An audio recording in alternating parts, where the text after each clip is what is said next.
Thank you for joining me, everybody, on this lovely evening.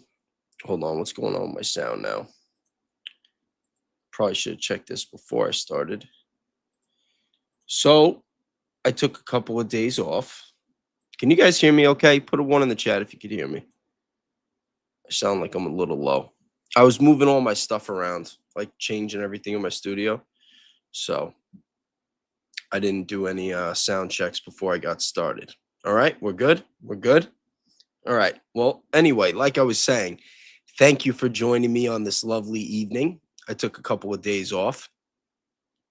Yeah, it was nice. I'm not gonna lie. It wasn't planned. I was planning on just pumping out content and just doing a lot of work.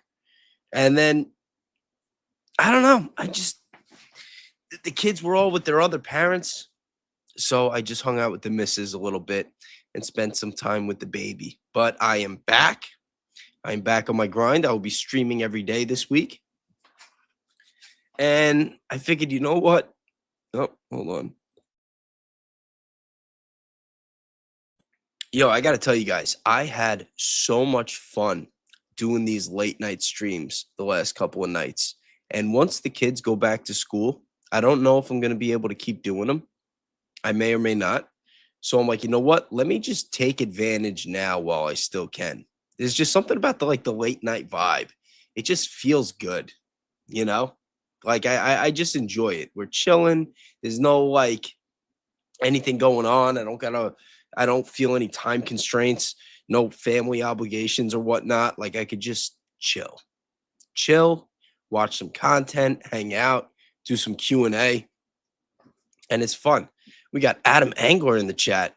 Yo, I got to link up with you. Yo, and for everybody that reached out to me the last couple days, I just want to let everyone know, like I was totally unplugged. I went out Sunday night. I didn't even have my phone with me. Like that's how unplugged I was. I'm like, you know what? Let me just take a couple of days and just detach, just touch grass, just hang out with family, and just totally give myself like a mental reset. And it was really nice. But I see someone in the chat saying free Wilson. We got Bobby Lynn in the chat. What's going on, buddy? How are you? Yeah, speaking of Wilson, yo, I'm not gonna lie. I was really disappointed with Andrew Wilson's show the other night. I was because I of course I watched. He said he's got tons of evidence, mountain of evidence. And then the whole thing was just like another episode of his left versus right WWE, go right, Democrats are the bad guys shtick. It was just so disappointing. It's like, really? You make everybody wait over a week and you're sitting here playing Jimmy Dore clips? Like, don't get me wrong. That was like the highlight of the show. I love Jimmy Dore. Great guy. Very based. Very funny. But like sitting there trying to say that Jimmy Dore is just a leftist. It's like, come on. Like, are people really still buying this crap? And like, don't even get me started on the text message because it's just so crazy. I see a lot of people saying that they think it's fake. I got news for you. I hope it's real. I hope it's real because even if it's real, it's just evidence toward it's just points in towards Candace's credibility. Because remember, it was Erica Kirk that said that they didn't even exist. And then Candace came out and said that Erica copped to it and that they did exist, but Erica never corrected the record. So, like, even if there is a text message that from Charlie Kirk saying that he was afraid the left still killed him, well, I got news for you. If you're like me, right? If you're like me and you think that a lot of our politics is like WWE and that maybe the politicians themselves, for the most part, believe in their ideologies and like the voting counts on like that level, they're not the ones that really run the country. You know what I mean? It's not going to be congressmen and senators that get people offed. Like, let's just be real here. Okay. The intelligence agencies have run this country since the 50s or the 60s. So even if, and even with that, even if Charlie was afraid that the left was going to off him, you still got a problem with the fact that you got to connect Tyler Robinson to the left. And then there's another dilemma because, okay, let's just say that Tyler Robinson is the left and the left did kill Charlie.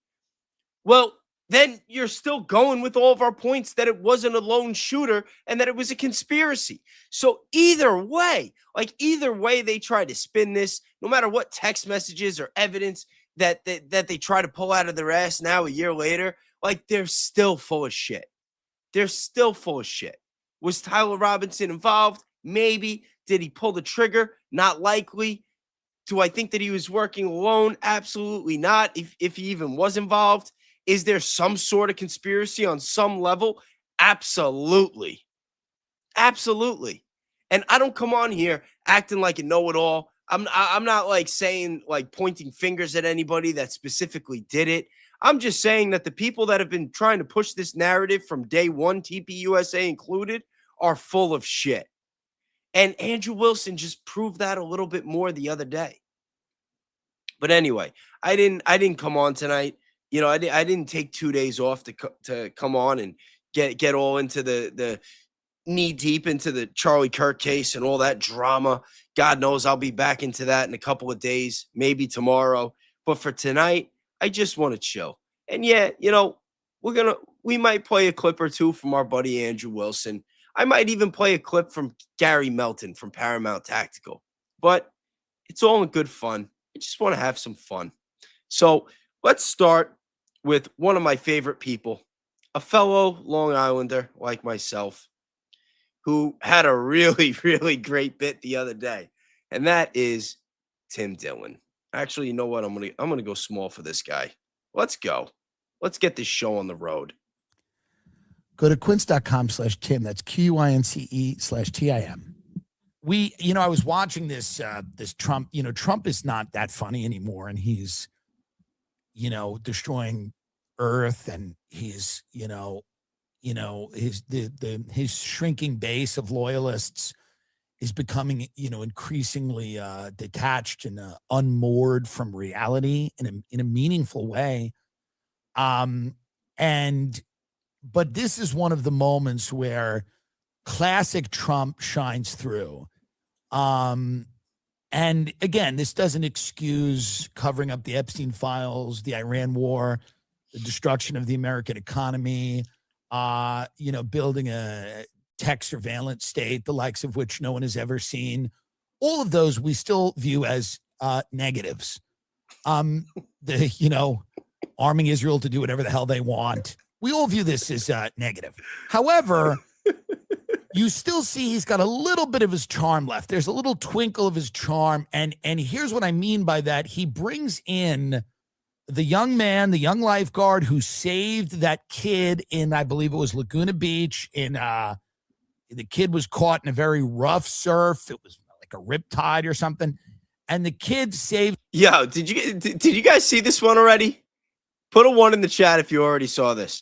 Because I saw this bit from him the other day, and it's just one of those things. Like, I want to say that I couldn't believe it, but with Trump, it's like I can believe it because we've seen it before. We'll see it again, and Tim Dillon is absolutely right that Trump still has that charm. But I'm just going to play it. I'm sorry. I got to break it up because once it gets going with the part, I want to let him run. And I got to break it up. And the president of the United States brings this lifeguard into the Oval Office, which now, by the way, looks like a suite at the Wynn Hotel in Las Vegas because he's adorned it with gold.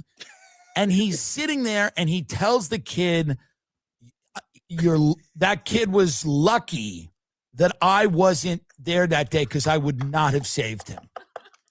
So that's the old Trump charm going.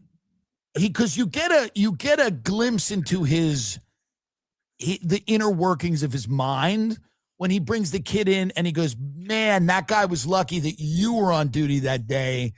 I don't know that I would have saved him. So that's the president of the United States bringing in a lifeguard who saved someone and then saying, I don't know that I would have done that. I don't know that I would have done that. So here we are. Let's just watch this again. It's actually beautiful. Yo, it's such a freaking Trump thing to do, though. It's such a Trump thing to say. You know, here he is, the president of the United States. And it's not even just the fact that he said it, but he said it to a kid in front of the kid's father at the White House. It's just, yeah, like sometimes you just have to laugh. Beautiful. If you appreciate America the way I do, and you should, you live here. This is a beautiful moment where the president of the United States essentially tells someone who just saved the life of a child, he essentially goes, I don't know that I would have taken that course of action. Here he is, President Trump. This is very exciting to me. Now, you know, it's so exciting to see something like this happen. He's a real hero. You know, when you see that, I don't know if I'd do it. I wouldn't probably. I wouldn't. Yeah, you wouldn't. There is where this is when you realize the appeal of Donald Trump. Donald Trump, when he is at his best, does not pretend to be anything other than what he is, a deeply selfish person who would not risk anything for another human being. That's why when he walked around Walter Reed, he was like, why do these soldiers even do this? Why do they join the military? Don't they know there's money and pussy? You know, America abounds with money and pussy. What are Yo. When Trump goes to see the military, he says, why do they do this? Like, yo. these idiots doing trying to protect America? You know, whatever you think of, like, the wars we've been in, the people who join the military, many of them largely believe that they're doing it to protect their friends, family, and fellow citizens. And the president of the United States goes, what? Why would they do that? Don't they realize there's crypto scams, there's money, and there's pussy out there? And that's really his worldview. Some would call it cowardly. He thinks, you know, that's the way you have to operate. And he's probably correct.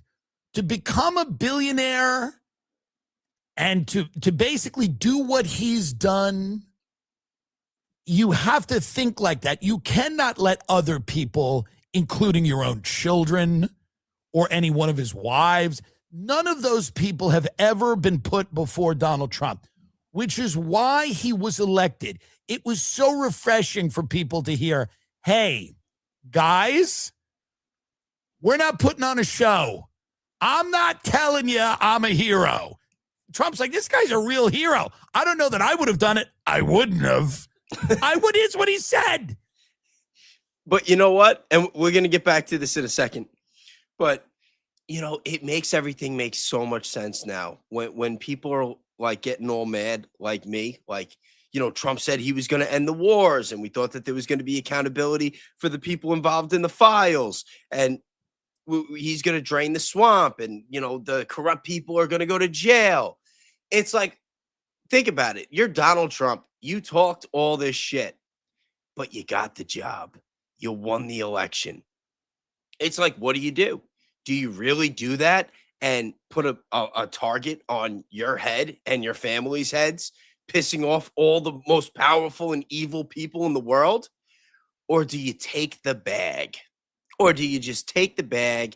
You just sit there and you say, you know what? I could drain the swamp. I could lock all these people up. I could end the wars.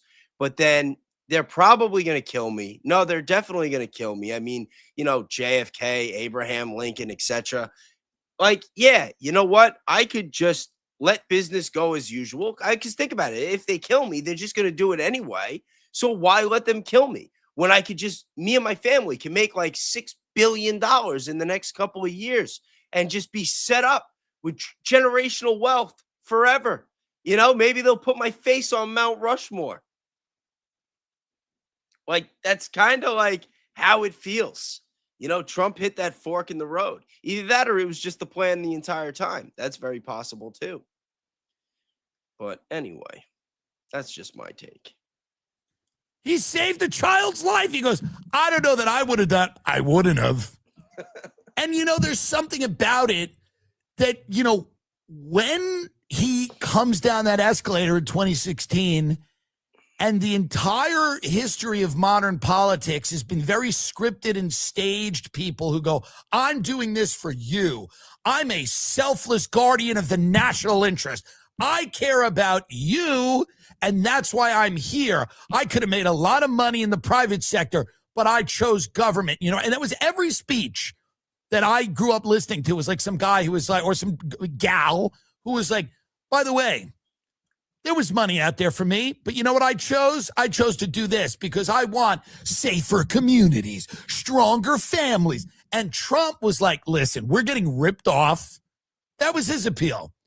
He didn't come down and go, hey, he was already a billionaire and he was on reality TV for years. So there was no way he could do that. He came down and goes, listen, we're getting ripped off. We should be ripping other people off. We should be ripping you're being lied to. We should be lying. Like he did this appeal. He's like, I'm not telling you I'm a hero. I'm not telling you, I'm not showing you, some like crazy video of me, standing, in like the aftermath of a hurricane, standing there going like, like we got to do the right thing by the people that suffered in it. No, I'm coming down the escalator of a building I own, and I'm telling everybody that you should be richer than you are. And the reason you're not, and he wasn't wrong, is that we've all fucked you over. We've all been fucking you over. You always thought we were fucking you over, but guess what? We were, and I'm telling you, and I'm going to stop fucking you over. And I will even cop to this. I was like, this is the most interesting moment of my life as someone who paid attention to this shit forever. I was like, this is the most fascinating moment in American history. And there was a part of you that was like just the sheer excitement of it, not necessarily believing that Donald Trump was going to like come through on everything he said. He was a huckster. He was a carnival bar. He's leaving out a really important part, though, that because when Trump came down that elevator in 2015 and he ran for president the first time in 2016, he was running against Hillary Clinton. And look who the options were in the primary that year. What? Jeb Bush? Another Bush? Is that what we needed? Ted Cruz? Marco Rubio? It was very, very slim pickings. It was very slim pickings. And the media just loved it. They just ate it up. That's all you saw all over TV, every channel. Trump, Trump, Trump. It's like, first, people couldn't believe whether or not he was really going to run. Then he said he was running. And then it was the whole thing is like, can he actually win the primary? And then all of a sudden you wake up one day and it's Hillary Clinton versus Donald Trump. Who's going to be the next president of the United States? And Bernie Sanders, who would have won any election in a landslide with the votes, who got screwed out of those primaries with the whole super PAC thing. Hillary didn't even put him on the ticket. I don't even think the guy was a part of the administration. He endorsed her like a freaking cuck. But it's like, in hindsight, it's how did I not see through this? Mind you, in all fairness, my little brother had just died. My daughter was only like 2 or 3 years old. I had a lot going on. I wasn't in the best mental state. And I knew that Hillary Clinton becoming president was going to be awful for not just America, but the entire world. But like, I needed something to believe in. I need, like Trump at the time felt like a light at the end of the tunnel. And, now here we are 10 years later, and the guy's just doing everything that I was afraid that Hillary Clinton was going to do if she won in 2016. But you figured the guy was rich enough. He had enough fucking money. Maybe, just maybe, what a great movie, because that's the America that we all believe in. That's the Christmas Carol. Scrooge goes, he's visited by the ghosts. He wakes up and goes, hey, get the turkey, give it to the cripple, whatever. But the point is, Trump comes down that escalator, and in his campaign and in these debates, there's this idea that, like, wait, this guy is breaking the fourth wall and telling everybody, hey, we've all fucked you forever, and here's how we've done it, and I'm going to stop doing it. And this is a good one, Elite. Oh, by the way, Elite, I just checked my Discord messages today. I saw I had a bunch from you. I was looking right before I went live. I'm going to get back to you tomorrow. But she says the light at the end of the tunnel was a fucking train. It's like, yo, what better way to sum it up than that? For real. What happened instead was he goes, we're going to fuck you in a way you can't even imagine. We're going to get over on you in ways that you can't even imagine. The fact, it's going to be so blatant that you're going to have to disassociate like a trauma victim. And if you speak to the people that are still really into the Trump thing, they're like trauma victims who've been like brutally raped or whatever, assaulted or whatever. They're trauma victims who've been through torture, and they basically have disassociated, and they've splintered off and created other personalities where everything's good. And that's what he did. He's like, it's going to be so blatant. It's going to be so in your face. It's going to be so reckless. Whereas previously there was like some care about like, yeah, we're going to fuck you, but we're going to try to like massage it a little bit. We're going to try to like give you the idea that we're not, he's basically like, it's going to be such a blatant money grab these 4 years that you're either going to have to full on accept it and get on board or disassociate like a victim of extreme trauma and basically walk around talking to yourself, muttering to yourself like a schizophrenic. And that's what he's done. But moments like this, they warm my heart. When the president of the United States brings in someone who heroically saved a kid and goes, I wouldn't have done it, it warms my heart. Let's watch the rest of it because, again, it is a feel-good story. It's a feel-good story, yo. And this is what I love about Tim Dillon. Him, Jimmy Dore, Jim Bureau, they always like find a way to just talk about like the worst and scariest and most evil shit in the world. And they do it with comedy, and they're able to make people laugh. And I appreciate that. That takes a real talent. But on a more serious note, because this is what really pisses me off. Because when you see the people that still support Trump and, they're all the left, there is a point there to be made. Because like what Tim Dillon is saying right now, and I agree. I saw in the comments, I say it all the time too, that it's Stockholm syndrome. But people need to realize, all right, Obama did this first with the Democrats, did the same thing. He promised change. It was going to be a new country. We got a black president. It's like a new era. And then it was like it was George W. Bush 2.0. All right. He had Hillary Clinton as Secretary of State. They were still running rampant in the Middle East. They said they killed bin Laden, and that was like a huge win, but at the end of the day, like, I don't know. I'm 37 years old.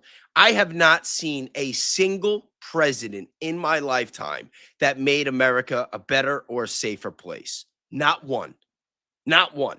It is business as usual, whether you got George Sr., then you got Clinton, then you got George W., then you got Obama, then you got Trump, then you got Biden, now you got Trump again. It's like it never stops. And that's why I don't care. I don't care when people say, oh, it's the Democrats, or oh, it's Trump. It's like, listen, if you still haven't realized that it's just two wings of the same bird, then I can't help you. I don't know what to say to you. Like these people, they're just marks. They're like little kids that watch wrestling and still think it's real. Like that's what our politics is. That's what our elections are all about. It's to rile everybody up Get them ready for the Royal Rumble. Then it's WrestleMania. And at the end of the day, they're all laughing behind the scenes, counting the money. Like, that is our politics, whether we like it or not, until people get involved and do something to change it.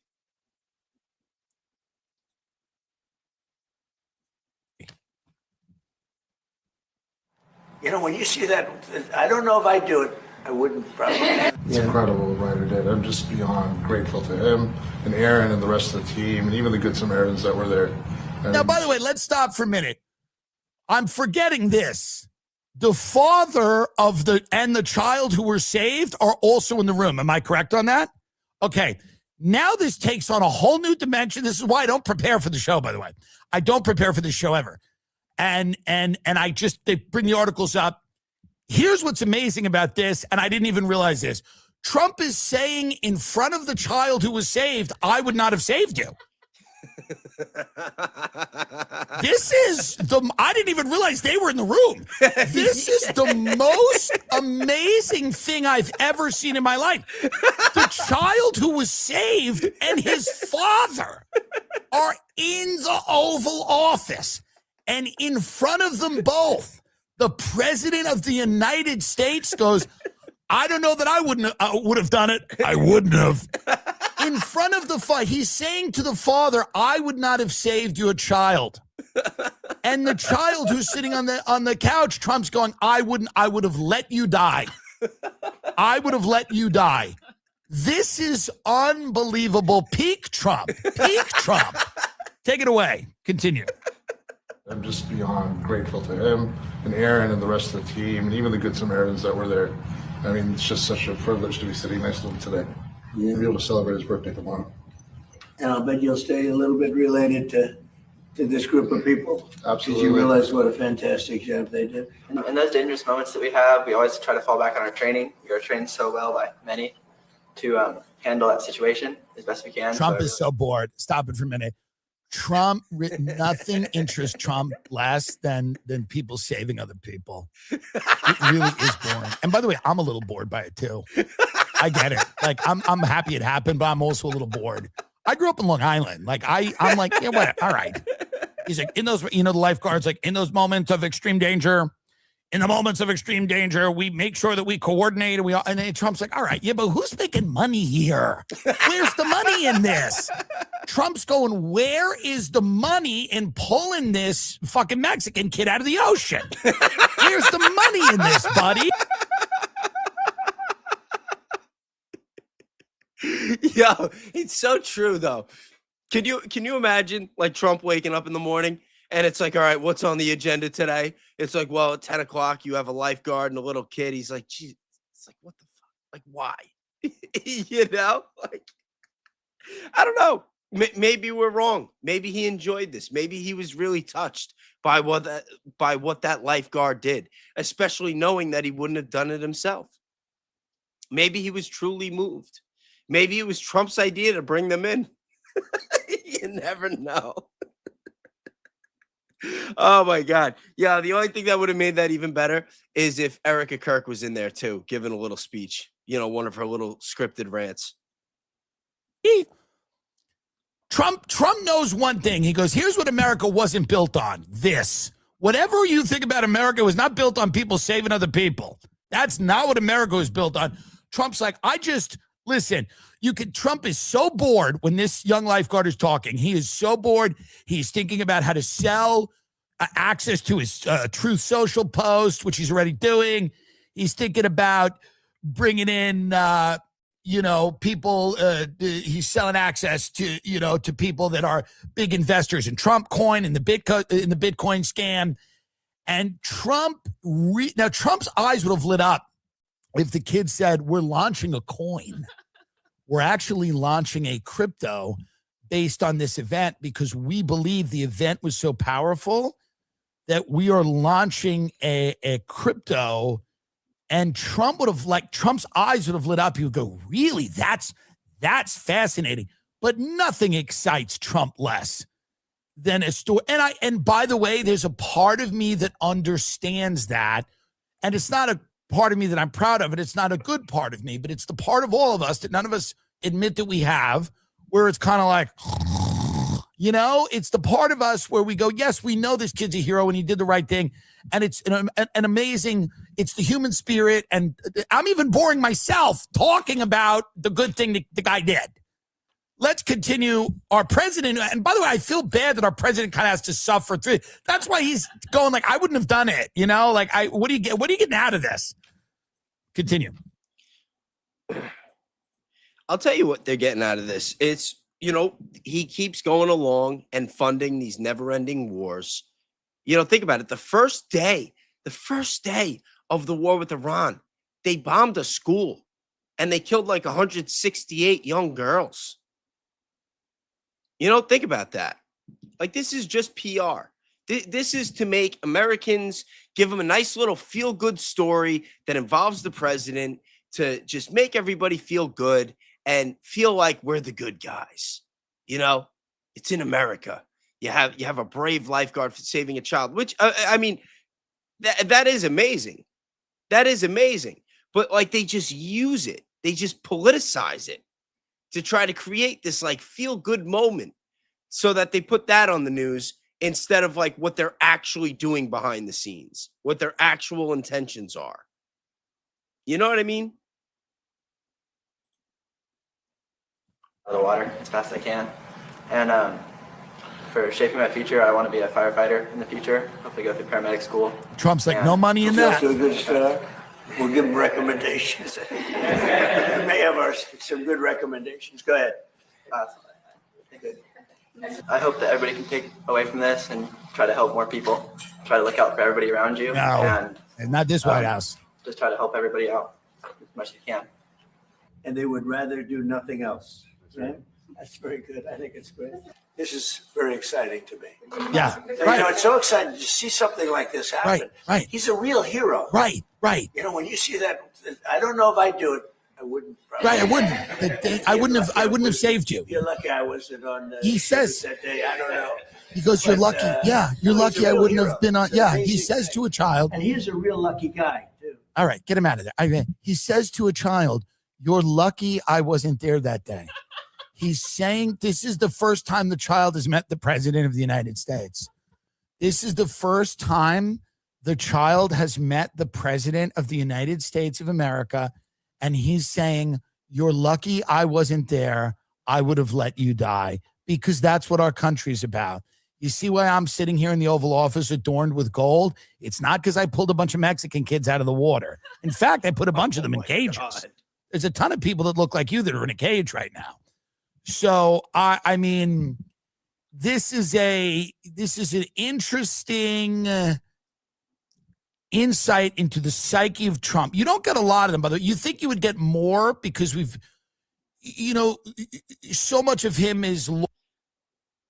Chat, let me just ask you guys though real quick, because I was thinking about what I was just saying, and then I was thinking about what Tim Dillon was saying. If Trump was actually doing the right thing as president and we weren't at war and all this stuff with the files and Charlie Kirk and all the other chaos with meme coins or whatever, crypto scams or alleged crypto scams, throw all that out the window. Let's say Trump was really making America great again and he ended all the wars, right? And he really was the hero that we were promised. I think we all would have laughed at that joke, you know, because you could see the other side of it where he's like, oh, you're lucky, you know, lucky it wasn't me there or whatever he said. You know, you could take it that he's trying to make the lifeguard look like more of a hero. Like, you're lucky that was the guy. Not that Tim Dillon is spinning this in any way, because Trump said what he said. But I think that our interpretation of what he's saying just hits so much harder and so much different when you cross-reference it with what Trump actually does and has actually done as president, especially over these last couple of years. I think that's a fair assessment. I think that if this administration and this country wasn't in the fucking toilet the way that it is, maybe we all would have laughed at that joke and not seen it for the way that we do. But it's not just what he said. It's what he does that makes what he said so bad. And I think that is a fair assessment. lore and mythos and whatever. And, you know, it's such a show and it's such a, you know, it's so fun and it moves so fast. But every now and then you get a real insight into who the man is. And he really lets his guard down here and lets you know what he feels is important. Like when the kid's like, I want to be a firefighter. And Trump's like, what? What? You want to run into a house that's burning and get someone you don't know out of the house so that they can breathe? What's that? Like, Trump cannot understand that part of him completely doesn't exist. Best case, he thinks it's nice maybe that it happens. He's like, I guess that's good.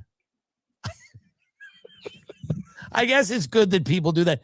But not one part of him understands self-sacrifice or grabbing another human being, putting them on your back, endangering your life to bring that person out of a burning building so that they can breathe air.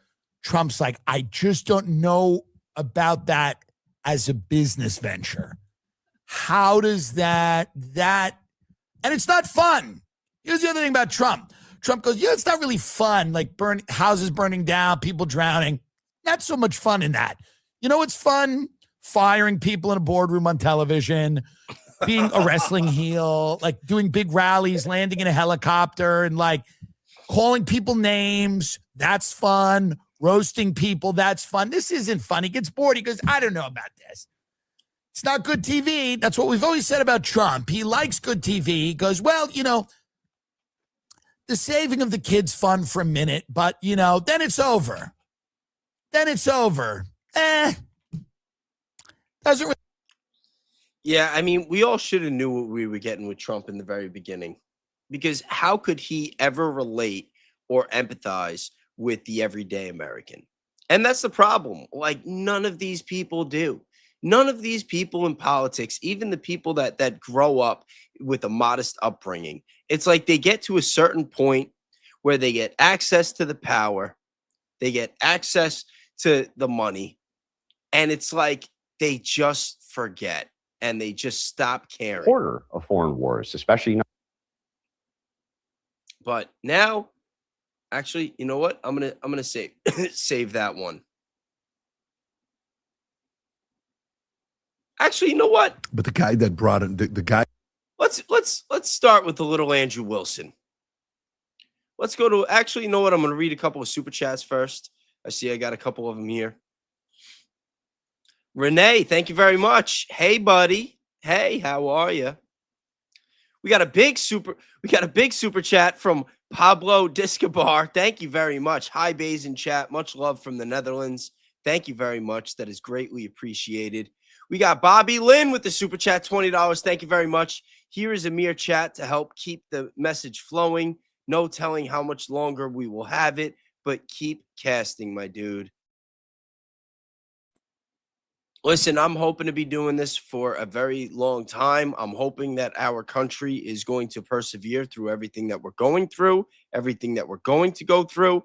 I mean, I said it the other day, and I know there was somebody, I'm reading some of the comments in the chat. There was somebody that just like left that was saying something about like how when they were my age that they weren't able to make money on the computer or whatever. And listen, there's truth in that.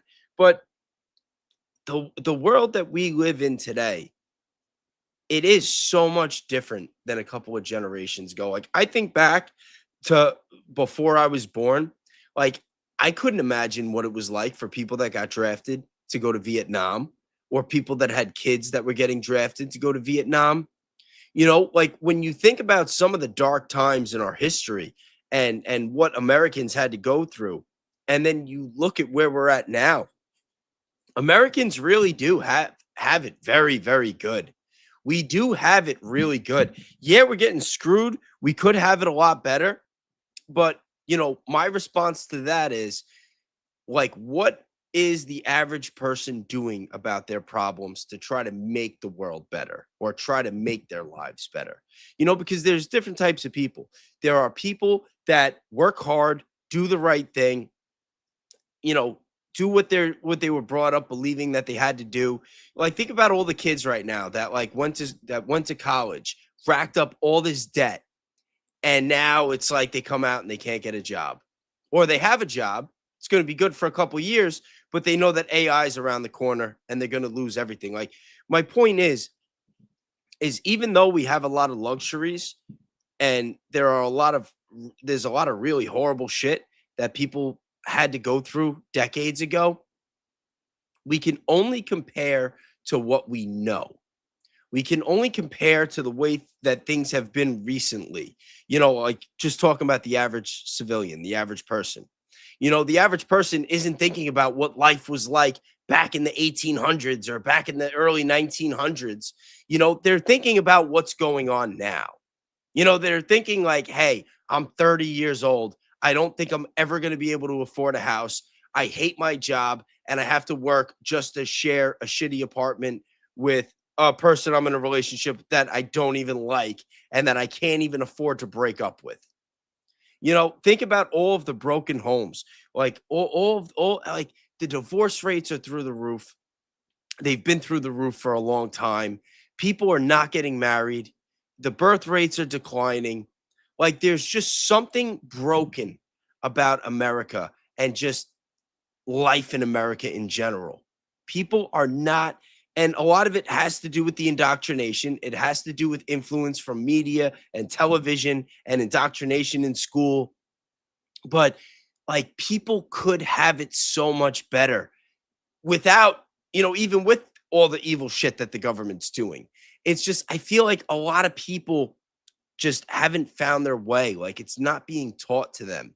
And people are a product of their own environments. So, when you have people that are growing up and they've got parents and relatives that are dealing with addiction, or they have some sort of trauma, they're victims of abuse, and then you pile on this economy and how horrible it is and how much tougher it is, and the pressure of keeping up with society, with social media, and then you factor in all these freaking people, all these billionaires that made so much money off of our hardship. You look at the 2008 financial crisis, the mortgage crisis, 10 million Americans lost their homes. And Blackstone and different money management corporations like them were buying those homes and renting them out, which is something that I think is just very egregious. You look after 9/11, we go to war with Afghanistan, we go to war in Iraq, over 10,000 Americans die.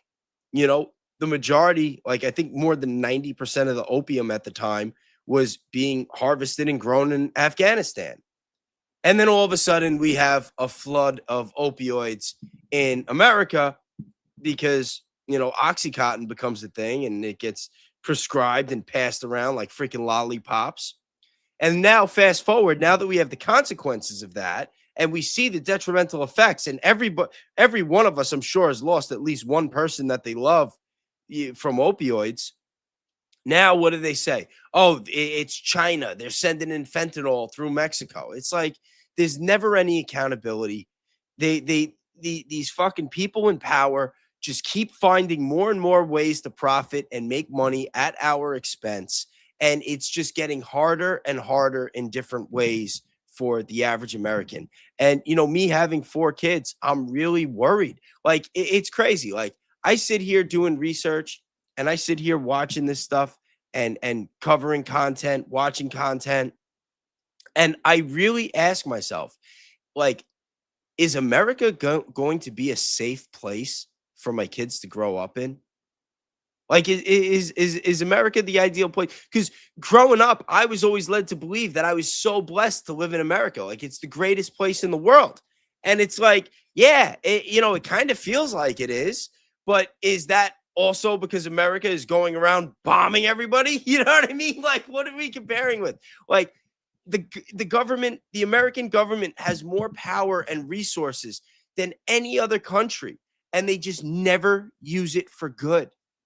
They just don't. Every time they do, all the aid and the vaccines that they spread overseas, there's always a catch. There's always somebody making money. There's always some sort of NGOs that may or may not be trafficking kids and some sort of money laundering going on. It's just so sad.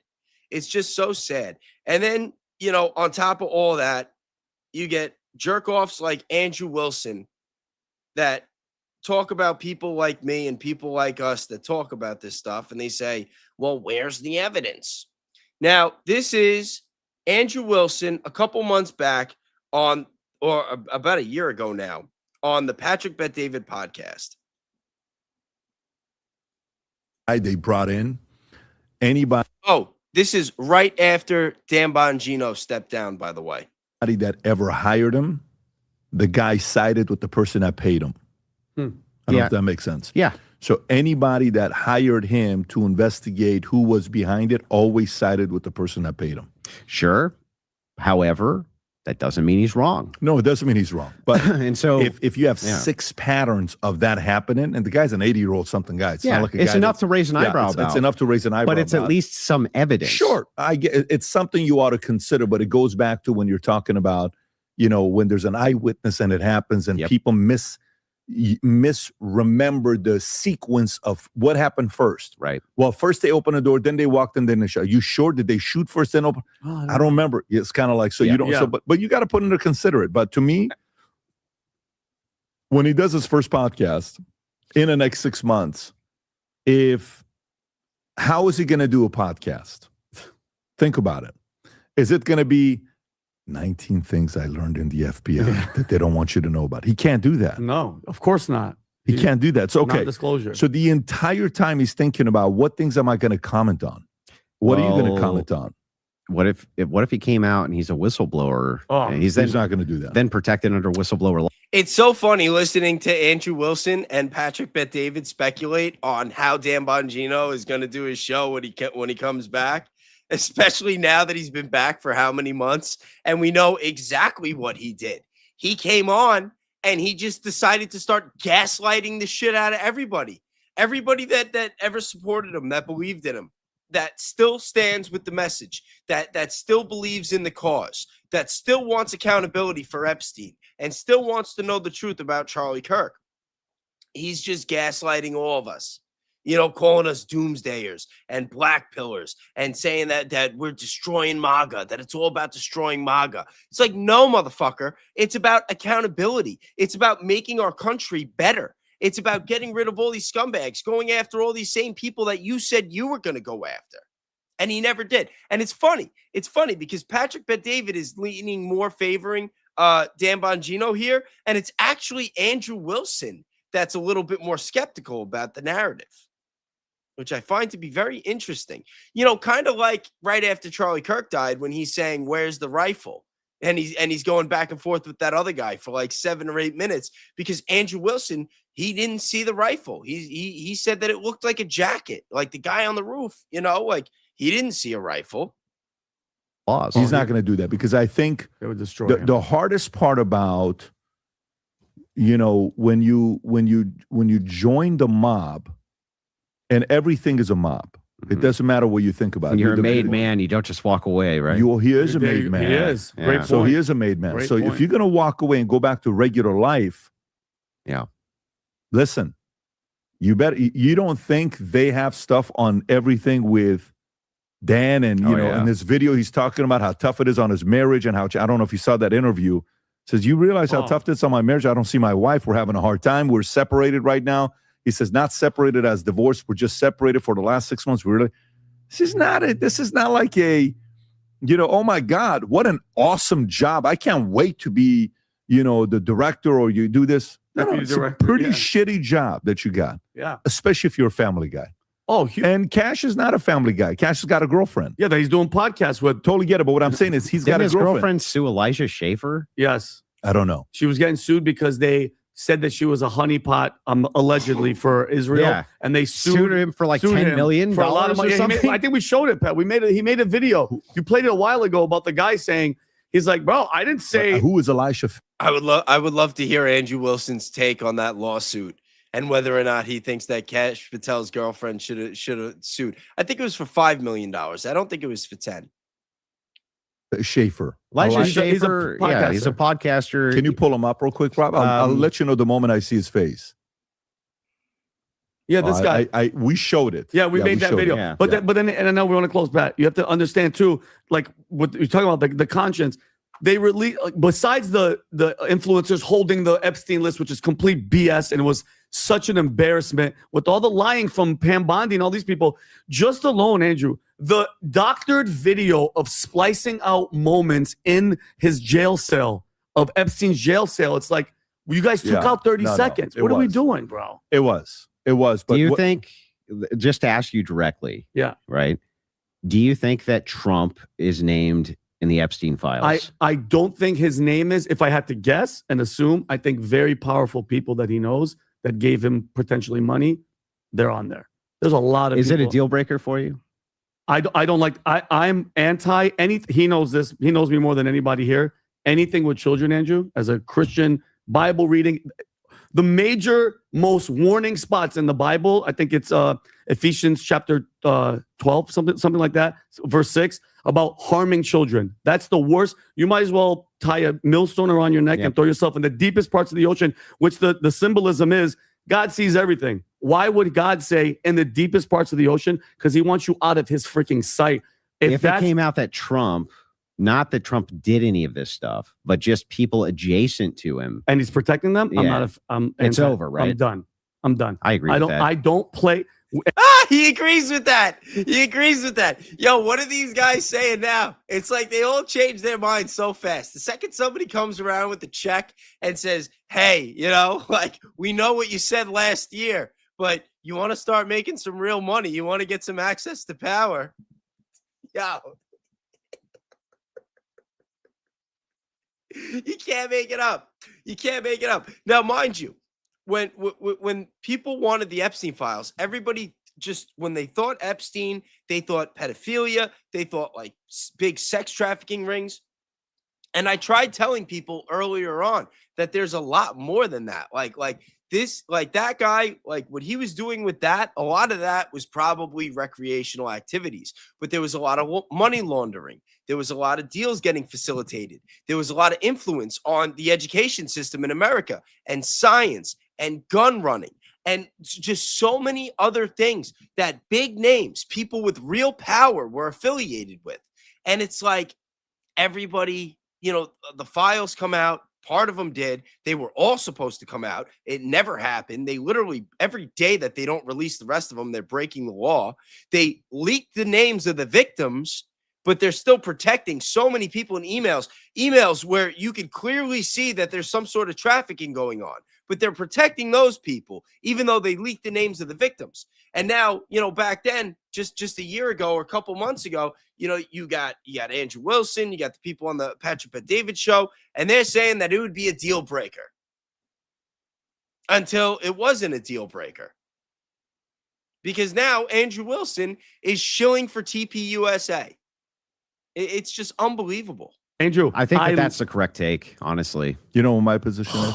I love kids. I can't play that game. What about the I guess my last question for you, since I got you here, is like, you do realize, though, that our federal government engages in blackmail operations like that all over the world, along with other governments. Yes. Sometimes to good effect. Like sometimes like that's really to our benefit that they do that. It's never to good effect. It is never to the benefit. It is never to the benefit.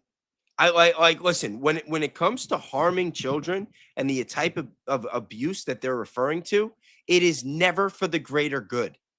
Because if you are not doing if you are a superpower like America and you're not doing everything you can to stop that sort of thing, then you're no better.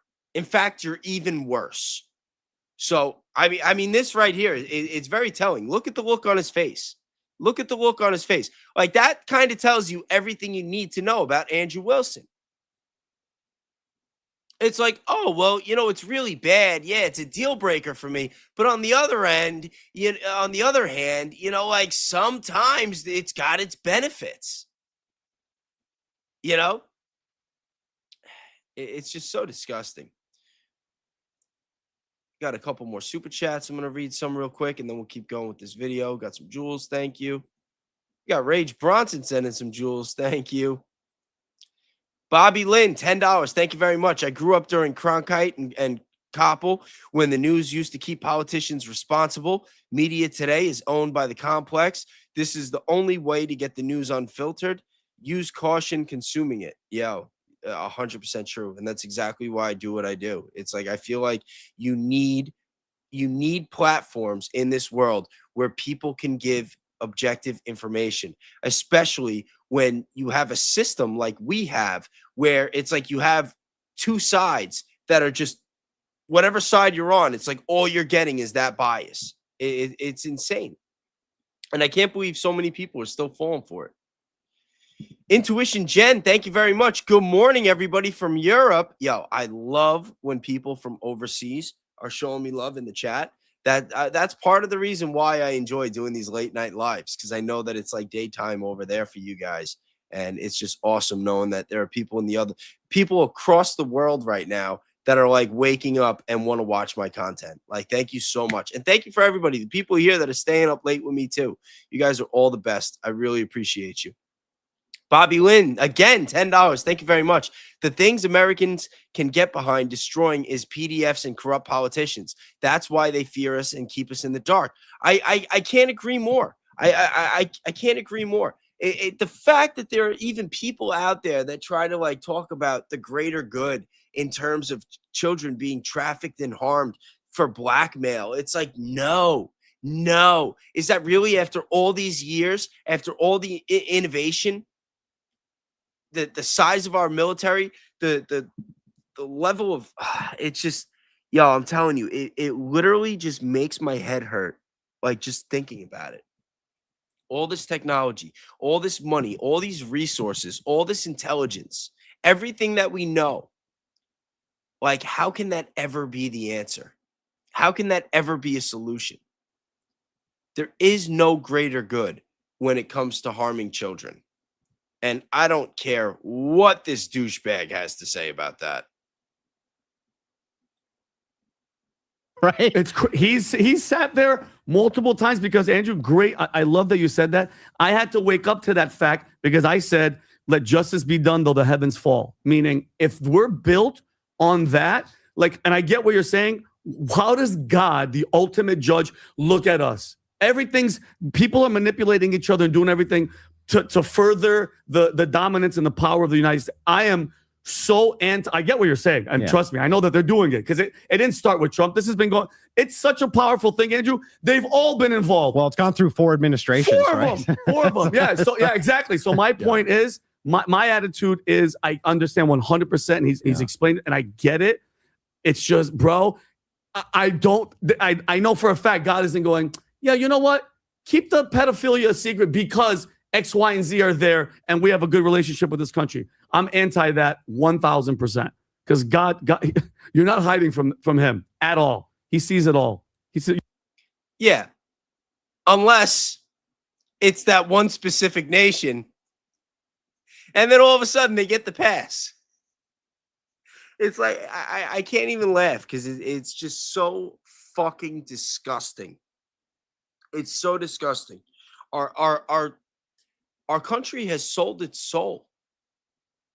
It's sold its soul. And all these people on the right now, the cognitive dissonance that they're showing, this whole show me the evidence attitude, it's like, listen, you motherfuckers know exactly what's going on, whether you want to admit it or not, whether you know all the details and have done all the research like people like me, even if you haven't done all that work, you still know. You know, like, I don't mean to be all Candace with the, like, we don't know, but we know. But it's true. It's true. And it's just all this gotcha shit, all this fucking blaming the Democrats. And listen, and this is what drives me the craziest with the people that are still supporting Trump when they act like the Democrats are so bad, right? Right? The Epstein files were a Democrat hoax, according to Trump. You know, Charlie Kirk was killed by the left, according to MAGA. Listen, explain to me how it's possible that if the right is really as much against the left as they claim, that they haven't arrested anybody from the files when Epstein and the majority of his affiliates were and are Democrats. They're Democrats. It's not like they're covering up for a bunch of Republicans. They're covering up for Democrats as well as Republicans. But a lot of the research that I've done is Democrats. And all the stuff with the files, in my opinion, has connections with Anthony Weiner's laptop and some of the stuff that was going on there. More Democrats. I don't even want to go too deep. I know, I know the majority of you at least know about that. But I mean, it's the same thing like when Pizzagate, when that story broke and they just gaslit the shit out of us. And they tried to act like we were all conspiracy theorists and we didn't know what we were talking about. We're all crazy and just making shit up. They're doing the same thing now with the files. And they're doing the same thing with the Charlie Kirk case. Now, the Charlie Kirk case is a little bit different because we don't know exactly what happened. But we know that they're lying. And we know that this narrative that they've presented to us does not make any sense. So when you really start to break it down, it's just, why are they lying? Why were they so sure that it was Tyler Robinson right off the bat when there's so much evidence? Even the evidence that they're presenting to try to sell it to us doesn't make sense and is filled with a ton of holes. None of it makes sense. And they're just trying to pass it along and just act like it's like bulletproof, and it's not. And it's just so fucked up. You were going to say something too, Pat, before? No, I was going to say what he said. Which is, what is the inventory of intel that we've shared with Mossad? Let's say we go there. I've had Mark Epstein and MI6. And MI6, and not just MI6 and Mossad. See? And you see Andrew Wilson, he's like and MI6 because he fucking knows. He knows. like Andrew Wilson knows what's up. He's just another sellout like Trump. He knows he's full of shit. He doesn't care because he probably doesn't think that he could do anything to stop it or make any changes if he wanted to. So why not just ride the wave? Multiple intel. Yeah. Say you're sharing that intel with them, and say you have had control of some of the most powerful people that are evil people in the world, and you can hang on to that for all this time so they don't do anything dumb. Is that better to save the lives of current hundreds, if not millions of people? That's the argument. Okay, so you can sit there and. But as a Christian, if he's going as from a Christian, he's going from Christian ethics. No, as the Christian argument, you're the argument. So from the ethics, but remember, from the ethics side, it's like Trump at Charlie Kirk's memorial. What did he say? I'm when it comes to evil enemies, his and, Lord and Savior. Yes, he never not said. Trump's. He says with Charlie Kirk's Lord and Savior. He never said our. Nope. You're 100% so to right. Trump, when he says, I'm not going to heaven, maybe to him, he's accepted it. Yep. And he thinks to have this job, I don't live by the standard you live. Yep. Then it is what it is. But if he's saying from his standard, from the standard of Christian ethics, he's saying, who cares? Like, even if it protects hundreds of thousands of people, it's not worth one kid having that happen. That's a remarkably consistent position that I can't really beat a person up over because it is consistent. There is, but to what extent? So, yo, you hear this guy? He's like, that's a remarkably consistent position. And the ironic part is that Andrew Wilson is remarkably inconsistent with his positions. Oh my God. Oh my God. Talk about a sellout. Keep that position to the extent of you'd be willing to replace Trump for Kamala, to the extent of you'd be willing to replace Trump for Newsom, or to the extent of you would be willing to replace Trump with a super conservative guy like a DeSantis. Well, then that's a different position. What if that's primary? Yeah. But what if we flipped it a little bit? Okay, none are good. I'm willing to do all of that if it's the case that this behavior stops.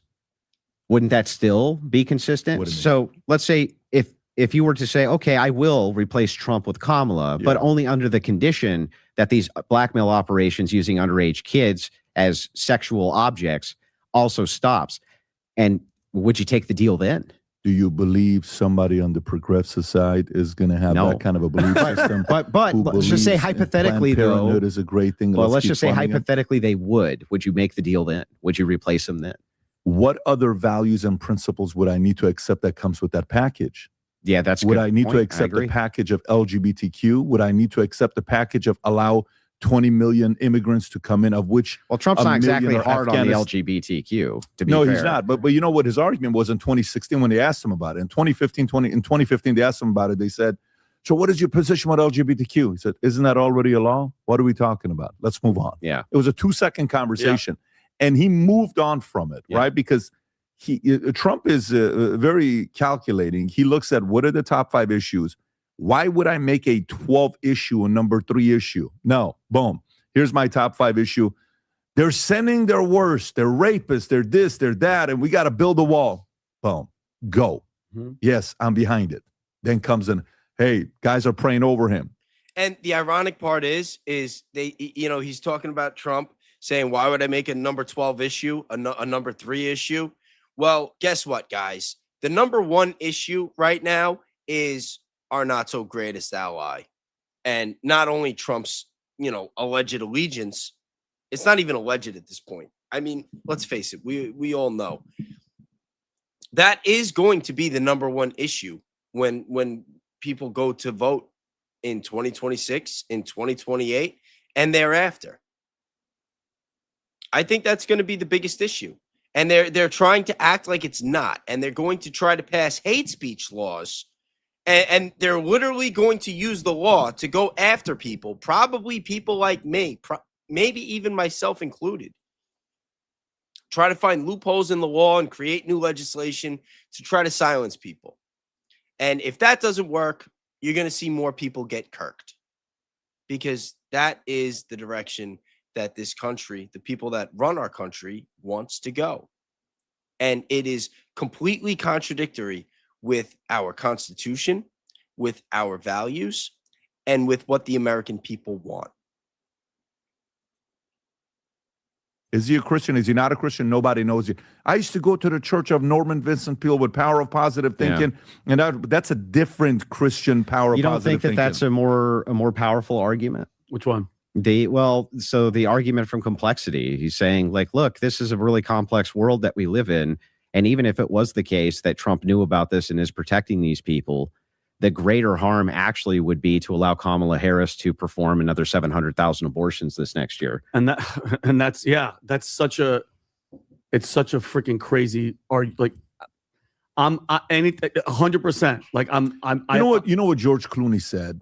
He said something about if somebody harms my kid. I don't know what it was. Who was this? He says Clooney. He says something about guns, or I don't know what the argument was. But the argument was, all right. I don't care what George Clooney said. I think we got everything we need out of this clip. All right. So this video is called Epstein List Was Complete BS. And this is from 7 months ago. It came out December 26th, 2025, the day after Christmas. And it's really funny just watching Andrew Wilson's takes and just seeing how much he seemed to have changed his mind. Now, you know what? I have another clip here.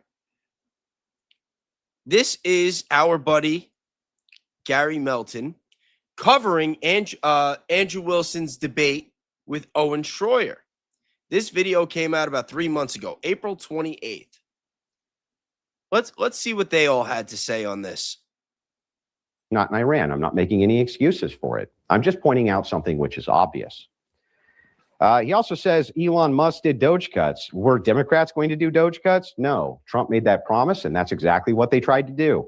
He's been hamstrung at every level. This guy has 3 times the amount of court cases against him as any other president does in the last 50 years. It's ridiculous. Democrats hamstring him at every corner. So as we go through this, let's talk about Epstein. That's another big one. With Epstein, you have to separate mythology, the actual mythology of Epstein, from the facts of Epstein. To hear the other side tell it, there is a global pedophilic satanic organization which runs the United States. I love this. And look, this is something that I think most of us, the mythology portion of this, or at least the misconception of the Epstein files. When we all heard about the Epstein files, or at least I'll speak for myself. When I heard about the Epstein files, what was going on, what we heard was happening at Epstein Island, and what we thought the Epstein files was, or at least I did, was a bunch of videos and other documents that would prove very clearly what was taking place. We thought that we were going to see videos of Bill Clinton and some of these other reprobates of politicians and other influential people being clearly compromised on video, doing, you know, what we thought they were doing with clearly underage children. That's not what the Epstein files is, right? There's been. Really? How would we know? Because they didn't release it. They didn't release it. Guys, you didn't see it, so it's not real. That's basically what he's saying. You didn't see it, so it's not real. Nothing that's actionable that I've seen out of the Epstein files yet. And what they've done is they've turned this into a political bludgeon. And so, but people like Owen Schroyer and people that are pushing this narrative and pushing this. Why would it be a political bludgeon, though? Because, like I said, a lot of the people that were closest with Epstein were Democrats. They were Democrats. They weren't Republicans. So the fact that this has somehow gotten spun in a way for the Democrats to attack Trump really is a sick joke. It's a sick joke. But the reason that they're covering all this up, it's not to protect just Democrats, but maybe who Epstein was actually working for. What do you guys think? Talking point. They haven't even looked at the Epstein files. They don't even actually, and they won't let go of that. It's like, no. The Epstein files, we have all this proof. When reality, there is none. Yeah, I have looked at it, but he's right about one thing. I'll never let go of it. And there again, we don't know what's been manipulated with the Epstein files. We don't know what has been put into the Epstein files. And we don't it's turned into a psychological operation. And what is being used is a political bludgeon against Donald Trump.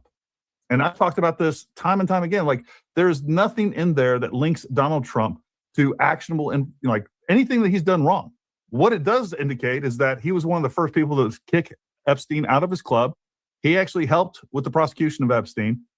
That's what we're seeing. And by the way, he was the reason that Epstein was prosecuted, which Andrew covers later on. But those are things that we've all talked about.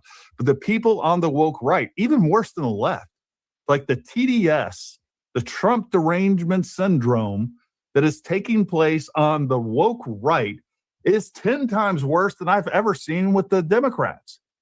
These people have gone nuts. They want to basically, accuse Donald Trump of all these things, and they have zero evidence of.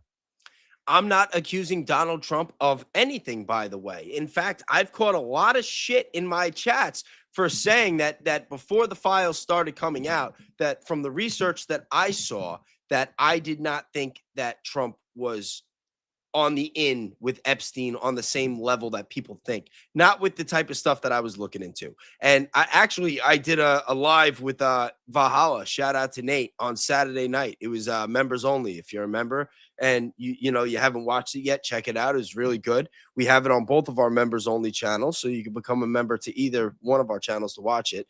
But Nate brought up a good point. He said, listen, if they were best friends for 10 plus years, how does Trump not know? How does he not know? And it's one of those things where it's to some degree, there is a level of guilty by association that even if Trump wasn't involved with any of this stuff, he didn't do any of this stuff.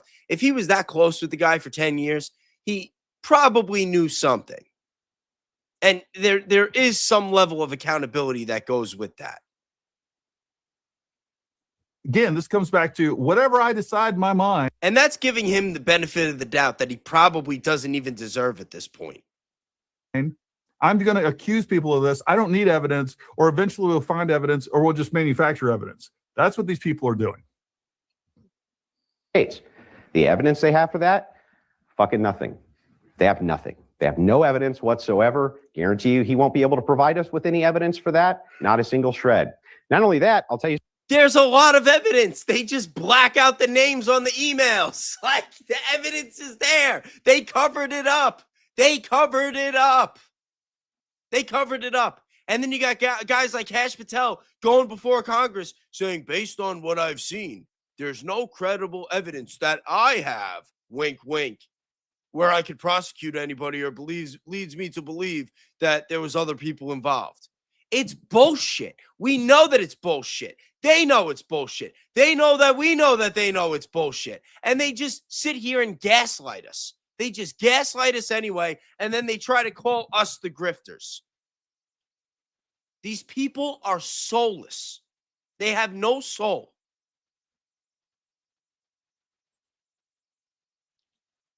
It really does make me sick. Something really interesting. I do know of a satanic type religion of pedophiles, and right this second, Trump's blowing them up. Right this second, as we speak, he blew up their leadership. The Ayatollah Khomeini instituted the child marriage, as young as 9 years old inside of Iran. And we're killing them, overwhelming. You want to talk about pedophiles? Let's talk about pedophiles. Where are they at? I can tell you who we're blowing up right now. Listen, if we were going to Iran and saving children and really like if that's what's going on and like, you're going to tell us that we're there to save the children? Again, the first day of the war, they fucking bombed a school. Yeah, kids, don't worry. We know that you're getting abused. We have a solution. We're going to bomb you. Really? That's your argument? That's your argument. You think anybody in the Trump administration or anybody else in politics or the banking system or the military industrial complex gives a fuck about the kids in Iran? You think that they're doing anything that they're doing to save the kids in Iran? I got news for you. Okay, fucking Gaddafi, who they told us that he was an evil dictator, that he was another terrorist. All right, Gaddafi was bringing people clean water. They had free education. They had free health care, and he was trying to create a new currency that was backed by gold. He went before NATO and he told the world that the West is creating diseases to sell vaccines and cures. A couple months later, they started bombing his country. They freaking killed him. And they didn't just kill him. They gave him the hard R with sticks, and they dragged his body through the street naked, and they left the country in ruins. But, you know, he was an evil dictator. And America needed to save those kids, needed to spread a little democracy. And then what? I'm considered un-American for calling it out and wanting accountability and wanting my country to be better? You know, for really being a Christian and wanting our government and just people of the world to operate in real Christian ethics? Not just like a slogan and a shtick like Andrew Wilson uses it for, but actually believing it. It's ridiculous. Right now, who are pedophiles, that would be Trump blowing up pedophiles. That's what he's doing currently. So it's really funny to me, the Epstein people, hey, wait a second, we're totally anti-pedophile. This is ridiculous. There's pedophiles at the top levels. They have no evidence for that. And yet, if we just look not too far away, we see that there's an entire nation of pedophiles. Do you mind doing trade with them? Right? Owen Schroyer recently said, I don't care why, or he said in his debate with Shabos, why is it that Iran is not allowed to have a nuke, but Israel is? Are you? And look, if you've been following me at all, I've been talking about this. Don't sit there and feign outrage over alleged pedophilia that's taking place in the United States and this global cabal of what's going on with pedophiles, and then you don't say jack crap about freaking Islam. Well, you know, like I said, maybe if they didn't start the war off by killing kids, we would have something to say. But they can't have it both ways. You can't freaking bomb the schools and kill the kids and then try to tell us that we don't care that America is going to war and saving them.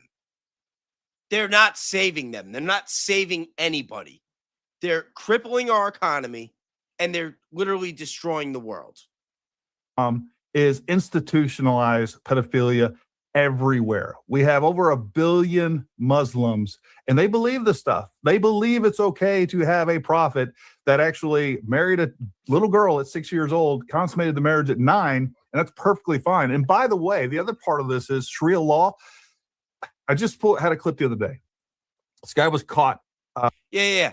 Somebody should talk to Gary and give him a little lesson in the Noahide laws. You want to talk about Sharia law in the Quran? Take a look at the Talmud and the Noahide laws. Graping I believe it was a 14-year-old girl. And this was in Europe. And he said, it's fine. It's okay because I don't respect your laws. I go by Sharia law. And this essentially is absolutely okay with Sharia law because she was a non-believer. This is what they believe.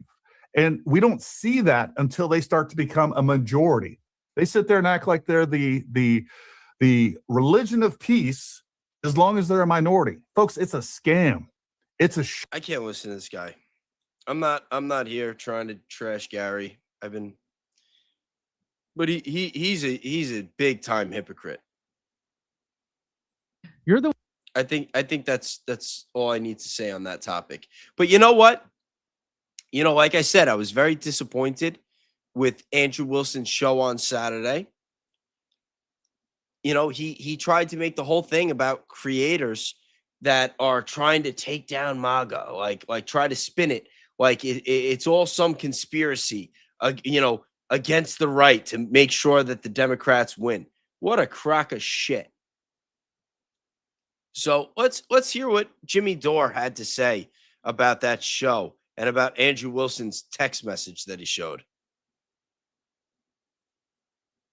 The one profiting off the death of a good man like a ghoul. We can only assume that ghoulish isn't a bad thing in his eyes. He associates with ghouls all the time, and he wouldn't want to offend them. So being a ghoul and profiting off the we're death done of with a good Gary. man Don't worry. is a good thing in his eyes because that's what he just did. Well, is that the real? Is that really a text message from Charlie Kirk? Is it really? Well, he. All right, now guys, I already told you. I'm not going to sit here and speculate whether or not the message is real. Like I said, if it is real, it just adds more credibility to Candace, Barron, myself, and everybody else that's been covering the case, all of you guys included, that know what's up. But I want to know what you guys think. I'm going to start a poll. Is the text message real?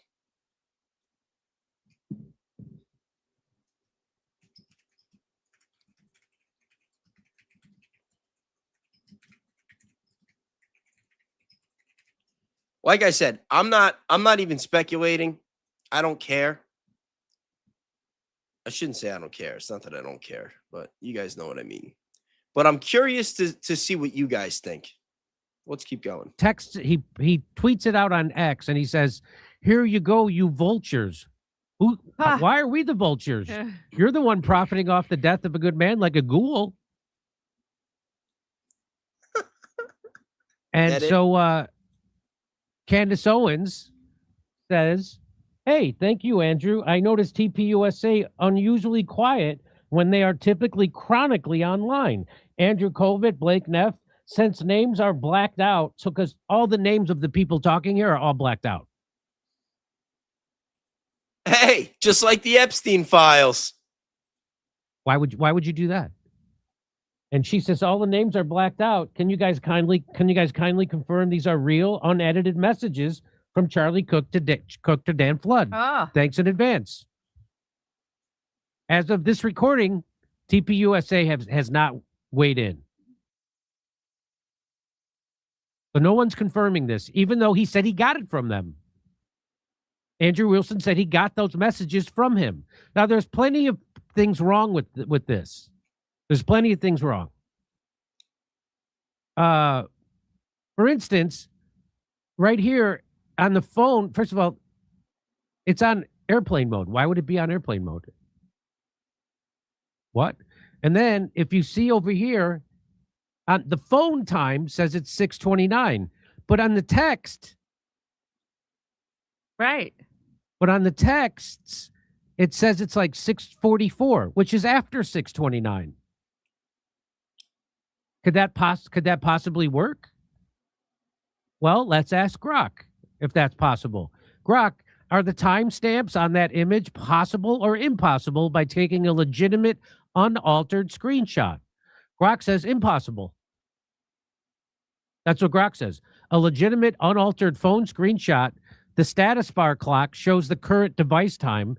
Message timestamps cannot appear later than that clock without the system time having been manually set backward after the messages arrived. That inconsistency alone rules out a normal real-time capture. Huh.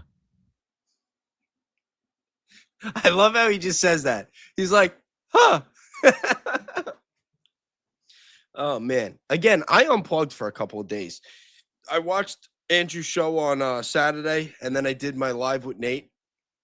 I haven't really watched much content the last couple of days, though. I wasn't even near my phone.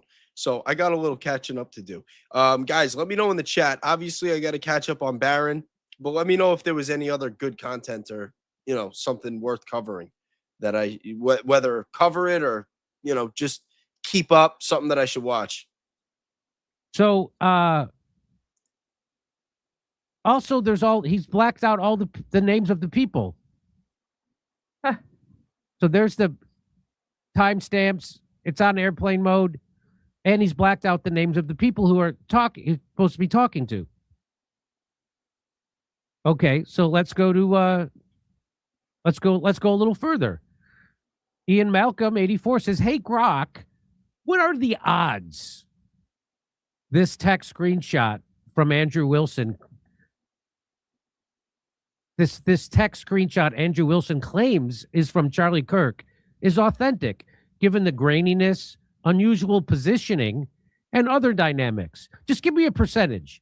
If Flo, given he also lied debating real Candace Owens, should he be considered a liar?" Brock says, what are the odds this text screenshot from Andrew Wilson that he claims he got from Charlie are authentic? Under 10%. That's not looking good. Under 10%. I love it when AI rats out other AI. That's my, isn't it? It's like a girl fight that nobody wants to break up. Yo, shout out to Jimmy Dore. The garbled phrasing, toy security plan, all do all my power, grainy photo and screen quality, and bubble layout quirks are classic signs of an AI generation or heavy editing, not a clean capture.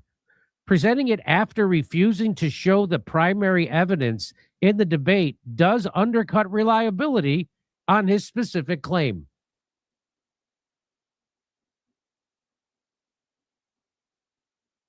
So Grok is 90% sure this is a fake, which is about 15% more sure than he was that Tyler Robinson did it.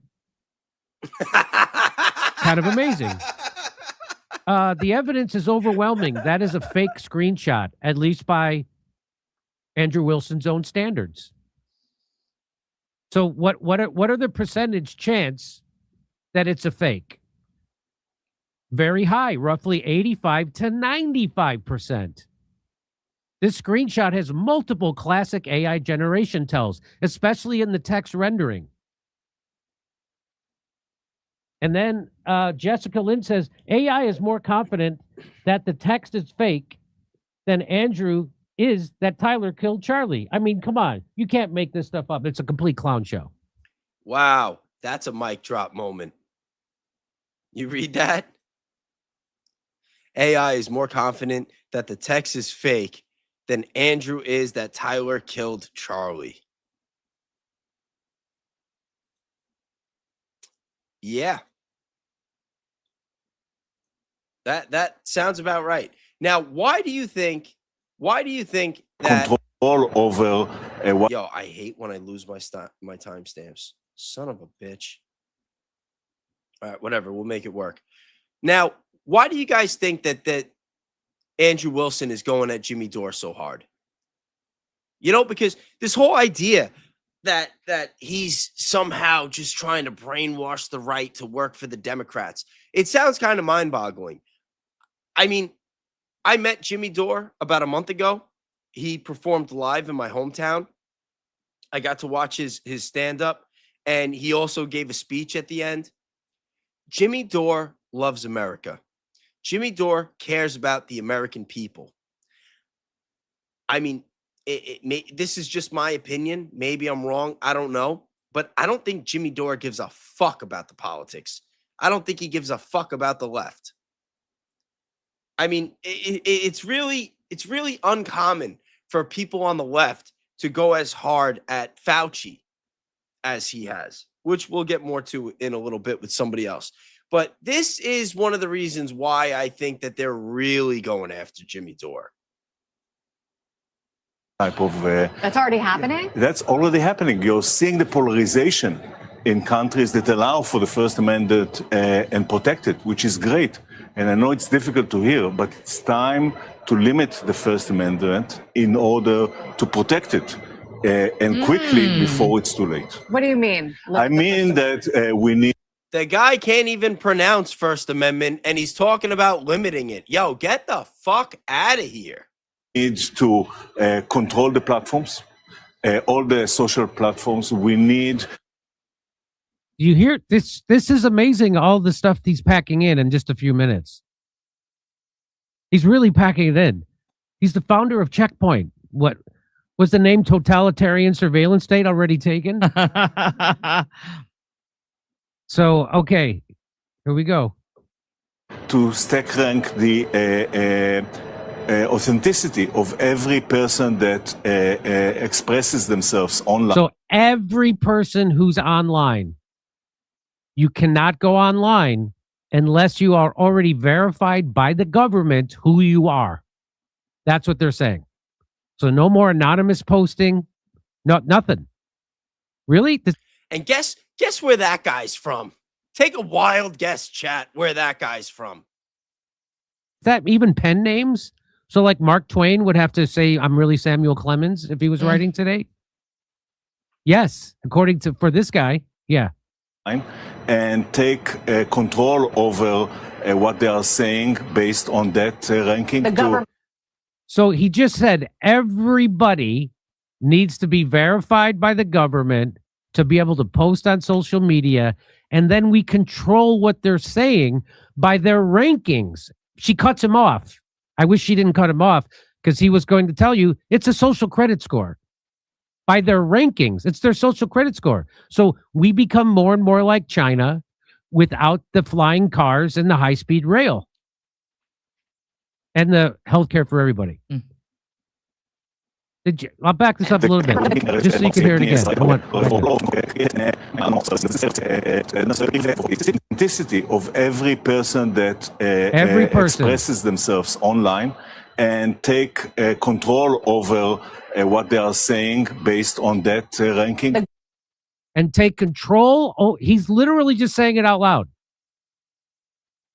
And you watch the two CNBC news twits. Not only do they not push back on this, they just keep it's like they're cheering it on. They don't go, whoa, I'm in the news business in America. I know the importance of a First Amendment. The government should control the social media. Yeah. So she just clarifies. So the government, you're talking about the government should control social media. He's like, yeah. She's like, okay, yeah, that sounds good. Yeah, that's okay.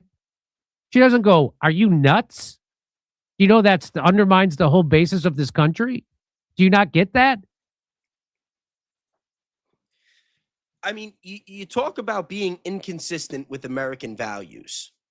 You know, the Constitution is the greatest piece of the Constitution is like political scripture. Like, it is the law of our land. And they are just wiping their asses with it. And it just breaks my heart. It really does. Like, what the fuck? Like, how did it get so bad? How did it get so bad? How much money did people have to freaking get paid to give up their souls and their kids and their countries and their rights? How many politicians had to get filmed doing God knows what with God knows who to get us to this point? This is awful. Like, we are under attack. We are under attack. Like, this is why Charlie Kirk is dead. This is why. I'm going to read some super chats, and then I'll get back to it because I got to calm down a little bit. I don't want to say any more that'll get me in trouble. Max Frost, $5. Thank you very much. The news never kept politicians responsible. It's always been the same game. Cronkite and Koppel were gatekeepers. JFK, 1963, same media complicity. Well, I wasn't around in 1963, but I could imagine as much. Bobby, again, thank you very much. How about we replace Trump with a Massey? Yeah, dude, in a perfect world, that is exactly what we would do. American values over DNR choices is the way we fix this. Vote independent. We have been abandoned. I couldn't say it better myself. We got Mabel Digital. Thank you very much. Bays, you have the best coverage. Hi from Australia. Thank you. Yo, thanks for showing up. Appreciate you. And Bobby, again, being real generous today. Thank you very much, buddy. Andrew Wilson is weak as fuck. He will not debate you, Nate, Jesse, Jimmy, or heavy duty country if his life depended on it. Andrew Wilson is a coward and a bully who won't face true debate. He unfolded under Candace. Yeah. Listen, Andrew Wilson does really good when he's debating with women that don't really know what they're talking about, and he's just trashing women. The guy, he's just a shill. He's a fraud. You watch enough of his takes over the last even year. You don't even got to go back that far. Like, at least with Gary, I went back 4 years to find the hypocrisy. But Andrew Wilson, it was just a couple months ago. Guy's completely full of shit. He's a mercenary for hire. He doesn't care about the truth. He doesn't care about the country. He only cares about himself. That we're not supposed to be the Soviet Union. We're not supposed to be China. We're not supposed to be Saudi Arabia. That we're about freedom. And the First Amendment, that's why it's first, because it's the most important, freedom of speech. But they don't go, whoa, they don't. They go, oh, yeah, so you're just saying government controls it? Yeah, it makes sense. To do that.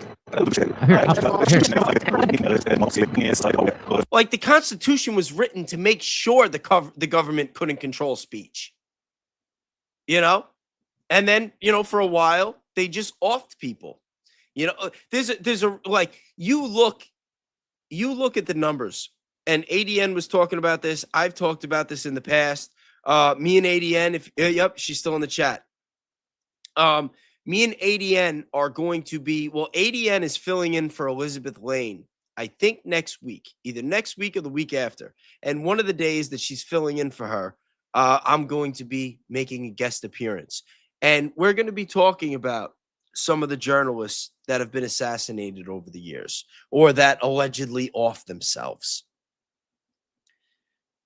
Because it seems like that's what it used to be. It's like we had freedom of speech unless you spoke out about the wrong thing or about the wrong people. And then, you just got really sad and decided that you didn't want to live anymore.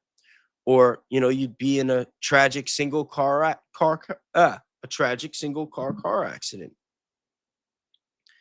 Now they're not even hiding it.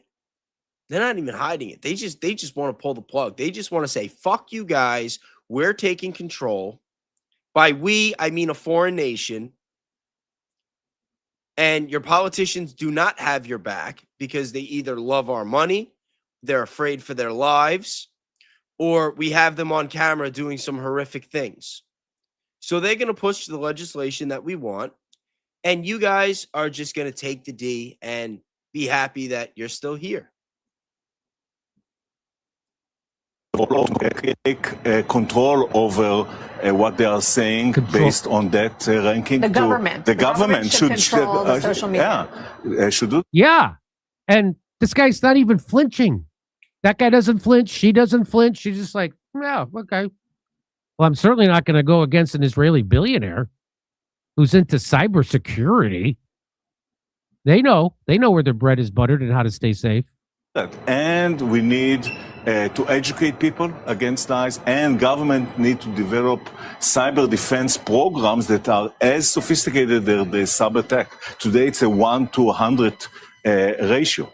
And really, government are not doing this today at any rate, and enterprises are left fending for themselves. The technology is moving much faster than the political system typically can to respond to so it. you need to use technology in order to stabilize the political system, and you need to put adjustments that are perhaps not. I mean, we're at a point though, necessary. right? I can go on Instagram. So yeah, I think he's getting ready. Yeah, but come on, we live in a country with the First Amendment, and there's already been censorship that people voted against in 2024. Yeah, that's what I thought he was going to say. No, but what he says, he goes to give an example of why what this guy's saying would be a good idea. Watch this. I mean, we're at a point though, right? I can go on Instagram or TikTok, and frankly, it already is becoming unclear what is fake and what is real. Exactly. And once you eliminate that ability to discern truth from fiction, then what are you left with? Well, then you just get the government to control everything, right? Yeah, we saw how that worked out during COVID, right? Right? But that's what he's saying. The government controls everything. You think I'm kidding? Listen, it gets even worse. You're left with polarization of society and inner fighting, and So he's saying, because of people making AI videos and posting them, that leads to polarization and infighting in your society, which, by the way, is exactly what they want. But guess what his solution is? Have to control that, and you see that you already. have to control it, meaning the government has to control what people are posting on social media, meaning the government has to police your speech. Happening across the world. So this is an urgent need by the government to do that. And until then, enterprises are buying by themselves more and more cybersecurity solutions, but they can't afford all these solutions by themselves. So they are looking for ways to deliver more efficient consumption. And I assume you have some of those ways, obviously. Right. So, and that drives really the next generation of companies such as Wiz, CrowdStrike, Cato networks on the network that are platforms and are able to deliver this extended need for security in an affordable way for enterprises. For enterprises, Right. not for governments. Not for government, but government need to start building their programs, and the same tools can be used also by government. But the two leaders And it's crazy that these people talk about this, right? And they say that how AI is a problem and fake information, misinformation, whatever they want to say. It's such a problem, right? It's such a problem that, now maybe we should second guess our Constitution. Maybe freedom of speech isn't all that good. And then you find out that the same government, that the same country also has another company called Toka. Now, Toka is another cybersecurity company that has the capabilities, and they actually promote this, by the way. Now, it's not for the public. It's not for civilians. It's not even for private businesses. It's for the military, and it's for intelligence agencies, where they can actually alter live stream footage. Like, literally, like you could be like at an event with your phone, recording and live streaming it, and they can alter the footage how they want. Not only do they alter the footage that's going out on the live stream, but they in turn alter the actual recording. So you could be filming one thing and somebody behind a computer in another country could be, fiddling with the stream, and then whoever's watching your stream sees something completely different, and then you hit stop and you play it back and it's something completely different. And not only that, but they've designed it in a way where you can't even trace it. You don't even know they did it. I guess they just want to have their cake and eat it too. It's like, make it make sense. Make it make sense. You say that AI is such a problem, but you also say that AI is the future and you need all these data centers. You know, you say that we have freedom of speech and that our elections are legitimate, but the CIA is running around the world interfering in everyone else's elections, telling us that it's crazy to think that it could ever happen here. You say that the truth is what matters, but meanwhile, you're investing in companies and you have companies out there. And by the way, the same people that are investing in that company Toka that I was just telling you about that has the capabilities to alter footage while it's being streamed and recorded, they're also investing in Flock. Pretty scary, right? When you think about it, that the same people that are investing in Flock, you know, these Flock cameras, this mass surveillance that we're seeing all over the place, supposed to keep us safe, that they're also investing in companies that could change what potential evidence could be accumulated from these Flock cameras. Very, very scary. AI. One is China, which obviously already is using AI to control the population. Yeah. And here we're all out in a race with China. And so we're not as interested in regulation right now, certainly not at the state level, for example. And that's first of all, Trump just signed an order saying that the states cannot regulate AI. So they're taking the exact opposite of what conservatism usually is about. It's about local control. Trump is taking the control away from people in their local municipalities and giving it to central government, the federal government, which is the opposite of what conservatives are supposed to be for. So they're already doing that. So they're already saying no control of AI. a big mistake, because if China has a single narrative that protects its inner stability, and the U.S. has allows for multiple narratives, it puts them in an unfair advantage that long-term is going to cost the stability of the nation. So what he just said is, well, if China controls everyone's speech and they can have one narrative get out into their communities, into their society, just one narrative that the government controls, while the United States has everybody being able to say whatever they want. And that's bad. And that gives an advantage to China. And that's going to come back to hurt us. So in order to fight back against China, we have to have one narrative also, meaning we have to censor everybody and have the government control our social media and speech.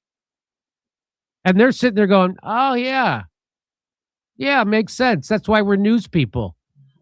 Yeah, but guys, you know, Jimmy Dore, you know, he's full of shit. You know, he's full of shit. He doesn't care about America. You know, he's just an anti-Semite that's trying to make sure that the Democrats win the midterms. Right? Right, Andrew Wilson, fucking scumbag. Gary Melton. That's the narrative that they're peddling. You know, Jimmy Dore, God bless him. God bless him. God bless Steph. God bless their whole family. You know, thank God we still have people like Jimmy Dore that aren't just like making videos like me, but he actually goes on tour. He speaks to audiences. I'm getting too worked up. But he actually shows up. He goes on tour. Yeah, he's doing comedy shows and whatnot, but he speaks to the crowd. He speaks to the audience. And after his show, everybody gets online and he shakes everybody's hand and he takes a picture with them. Great fucking guy. American hero. And fuck anybody who says otherwise. Not an original thought in their brains. Not a skeptical question. Nothing. Isn't that amazing? Yeah, I think it's amazing. So changes must be made. So change, because the First Amendment, we have to get rid of it to save it. We have to burn down that village so we could save that village. Isn't that what that sounds like? That's exactly what that sounds like. I wonder where I heard that from. Was it Vietnam? So I just hate to tell you, Israel, you already blew it. You blew it by committing a genocide and bullying everybody to go along with censorship. You're like the white comic who opened with the wrong bit at the Apollo. And there's no coming back from that. You got to bug out. So you should be in your hideout shredding documents and faking your demise for the media. Here's what Glenn Greenwald said. He said, genuine thanks to Israeli billionaire Shlomo Kramer for stating so explicitly and unflinchingly what so many other top Israelis and their U.S. loyalists are saying, albeit a bit more subtly. Americans must learn to accept limits on our First Amendment rights. And that's what Benjamin Netanyahu has been screaming about. Remember, and that's why they did the false flag in Australia, was to pressure people to get down to one narrative and censor people who were saying negative things about Zionism and Israel. And that's what this is all about. So you remember that, right? Do you remember they did that, right? Okay. Now let's go to one of the other people that Andrew Wilson was, his big reveal, that big Saturday show where he revealed the text message and was really just shilling for the freaking Zionists. He was going at Anna Kasparian.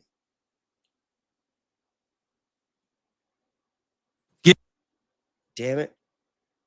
Hold on, let me get there.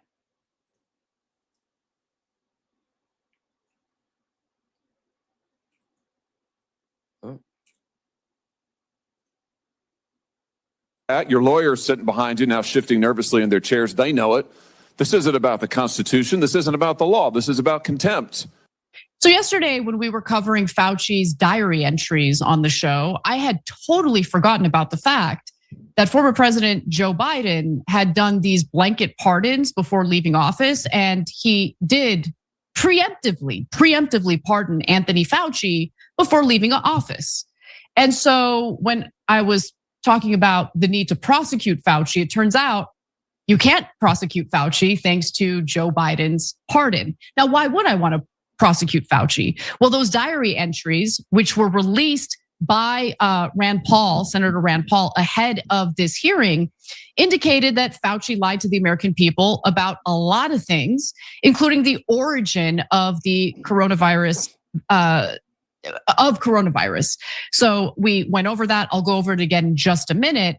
But if he is safe from prosecution, now would be a great time to be forthright with the American people. But he decided against doing that. And now keep in mind, all right, the Democrats are still parading Fauci as a hero. You know, the same way that MAGA and Trump are trying to say that the Epstein files are like a Democrat hoax. The Democrats are trying to say that this whole thing on Fauci is just like a Republican hoax. That he's a hero. He's done so much for America. He's saved so many lives. But Anna here, she seems to be going against that narrative, which I find pretty odd because, according to Andrew Wilson, she's just a leftist who's just saying the things that she's saying so that, the MAGA loses in the midterms so the Democrats can get back in power. It's like, make it make sense. You can't have it both ways. People are allowed to step outside of their party lines. They don't have to. You don't want people that just only toe the party line. That is how we've gotten to where we are now. Because both sides, Republicans and Democrats, they have a lot of differences. They have a lot of things that they fight over. They have a lot of things they have us fighting over, but they never really seem to fight over Israel. Not really. Not really. It really does show him for who he really is. And it's pretty devastating because there are a lot of people in this country, myself included, who put a lot of trust in him at a time of chaos, panic, at a time of instability in our federal government where we didn't know who to trust. And he took advantage of Americans at a time when we were deeply vulnerable and terrified. So listen, when we covered this story yesterday, apparently some people were so offended that we would dare to tell the truth after coming across new information about Anthony Fauci that they've unsubscribed. And that, okay, if you don't want to know the truth, that's totally fine. But for those who do want to know the truth, because it's important to prevent this kind of stuff from happening in the future, think about the number of people who died. Think about the number of people who literally lost everything. You know, someone I grew up with who worked her ass off. I mean, she was working from like 14, okay? Because she wanted to, like she wanted to learn how to style and dye hair. And she wanted to own, her biggest dream was to own a hair salon. She worked really hard and actually accomplished that. COVID destroyed it. She now does not have a business. And she's just one person who experienced that. So many Americans lost everything as a result of how our government handled its response to the pandemic. Yeah, but you know, that's the question now. Maybe that's the conspiracy theorist in me.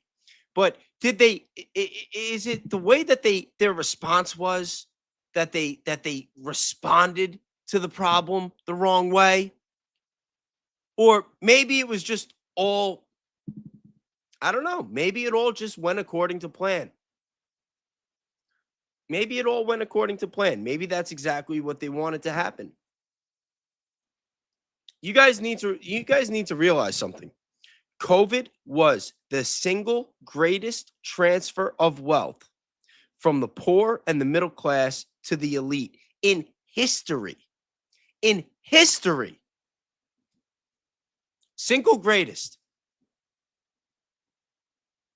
A ridiculous amount of money went to billionaires, went to people in power, went to the same people that influence our politicians and our way of life.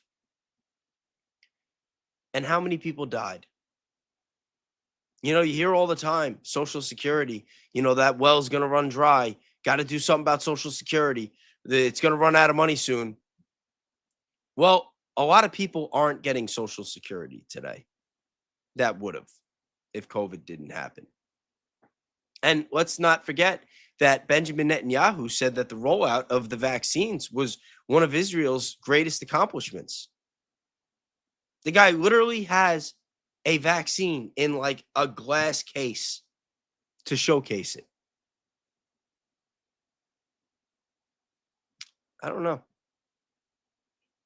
And we need to learn from that. We need to prevent that from happening again in the future. But unfortunately, we're not dealing with people who have the best interests of the people of this country in mind. Anyway, so look, the point of this hearing was to, dive into the origins of and the governmental response to the COVID-19 pandemic. Now, Fauci's refusal to cooperate did not mean there were no spicy moments in this hearing. Now, Republican Senator Bernie Moreno, who's he's a Republican from Ohio, engaged in a pretty fiery rant about Fauci. And so before we get to the clip, I want to give you some context. Moreno said he decided to run for office soon after learning that a woman was arrested at an Ohio middle school football game in 2020 for refusing to wear a mask, which was reportedly against the school's policy at the time. Now, with that in mind, here's more of what Moreno had to say to Anthony Fauci. I cannot stand idly on the side and watch this happen. It was about 6 years ago today that I decided I'm going to give up my businesses, sell them all, run for office, run for the United States Senate. Here I am sitting in front of you 6 years later saying, who the do you think you were for doing that? It is a total disgrace what you did to this country. There is no defense of what you did. You may have had a 50+ year legacy of public service, but it ends in total and complete disgrace. So let me ask you an opportunity to answer one question. Will you apologize, just apologize, to the people who you harmed through your actions? Will you say, do you have the dignity to just say you're sorry? On the advice of counsel, I respectfully decline to answer based upon my rights under the Fifth Amendment to the Constitution. Do you know your brain rot index? Yo, man, this is why I had to unplug for a couple of days too. It's just it just becomes too much. I gave up. You know, it's insane.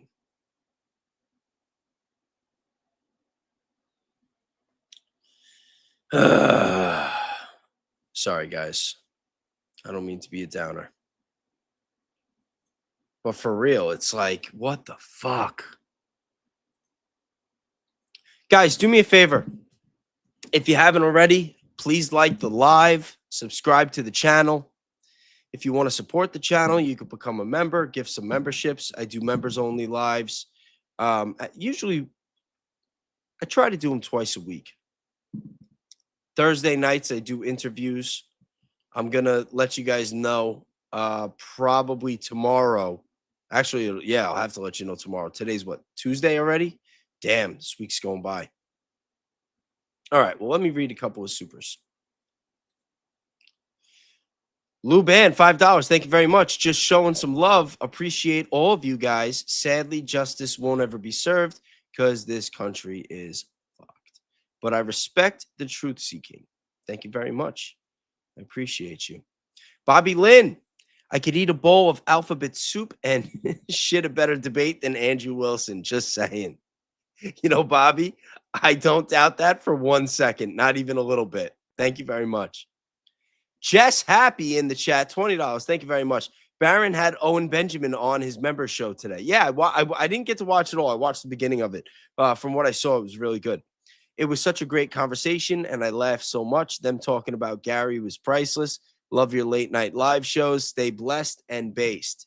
Well, thank you very much. I'm glad you enjoy it. Intuition Jen with another big super chat. Thank you very much. Bays, check out the two guys who do the China show. They give a real look at the censored China. We do not want to be like their government. They are like zero free speech. It's all about productivity. They just want people to produce and shut the fuck up so that they can get rich. And they want us to look the other way when they abuse children. That's basically America in a nutshell right now. So we stopped a Gino to prevent another Gino. Yep, kind of checks out. I'm so conflicted now. So are the rest of us. It's insane. Tracy Bays, just wondering if you'd be interested in interviewing a real independent. Dr. Shiva, I cannot pronounce that last name. I'm not going to try, is running as independent in Massachusetts. Yeah, if you have a way to get me in touch, I'd be interested. I'll check that out. All right, now I got one more video I'm going to play, and then I got to wrap this up. I'm sorry that it's not one of my marathon streams, but I do have things that I got to do tomorrow, and I plan on streaming tomorrow, and I want to do something special for that show. I think we're due for another deep dive. I want to share some information with you guys. But that'll either be tomorrow or Friday, but I'll be live regardless. Just depends on if it's ready. Yo, look at the look on Dan Bongino's face. Look at this. And look at Anna about to go in. This is another one that's a little old. But because we started with Andrew Wilson talking about Dan Bongino, and Andrew Wilson's been talking about Anna, I figured let's end it on a high note. Dan Bongino, the former now deputy director of the FBI, has called it quits. And now he is making all sorts of threats about going after black pillars who are trying to hijack MAGA and the MAGA movement. But aren't you part of the reason why people are black-pilled now? Because you were part of the Epstein files cover-up? Anyway, Cenk, your 2 cents? Yeah, he's now going to try to convince us that Matt Gaetz is a secret left-winger. Right, yes. Okay, sure, yes. yeah. All right. So, but I guess you don't have any choices left once you become a bitch. So let's talk about it. So he announced in mid-December that he'd be stepping down from his role as deputy FBI director, but his official departure came the same day as. Hold on. I gotta play that back. That one caught me off guard. Yo, Jake. Oh my God, hold on. Is a secret left winger. Right. Yes. Okay. Sure. Yes. Yeah. All right. So, but I guess you don't have any choices left once you become a bitch. So let's talk about it. So he announced in mid-December that he'd be stepping down from his role as deputy FBI. And it's funny because Andrew Wilson and Gary, they're saying the same shit. They're saying the same shit. It's the same narrative. It all started with Dan Bongino, with the black pillars, and these people on the far right that aren't really right, and they just hate MAGA because we're stupid. Blah, blah, blah. Yeah. Go fuck yourself. FBI director, but his official departure came the same day as Nicolas Maduro's kidnapping and capture. So he wrote on X that it was a busy last day on the job. This will be my last post on this account. Tomorrow I return to civilian life. It's been an incredible year thanks to the leadership and decisiveness of President Trump. It was the honor of a lifetime to work with Director Patel and serve you, the American people. See you on the other side. But Bongino's civilian life doesn't mean peace and quiet. It means that he's threatening your political enemies, or he's threatening his political enemies and declaring war on people who he claims are trying to hijack MAGA. So he says, good to see you all. I missed you. Thanks for everything, blah, blah, blah, blah, blah. A couple of things. Thank you for your interest in the show. He really wants to get back to doing his show and its return date. We will have something for you soon. The Trump team is not kidding around. It's an otherworldly experience from the other side. He's determined and focused, and having been around quite a few presidents, this one broke the mold. If we blocked you, it's because we care so little about your BS that we deem it not worthy of even seeing. If you're bitching and whining about it, it means you can't exist without seeing and commenting on ours. You'll need to get over that. We do it because there's nothing black pillars and anti-Trumpers want more than to create division and drama. We're about results, except for the release of the Epstein files, of course. And we'll talk about some of it soon. And later he clarified his post, basically guys, is that what you guys think? I mean, for those of you that have been watching me for some amount of time, do you guys think that I'm just all about division and drama? That I'm just against the right? It's insane.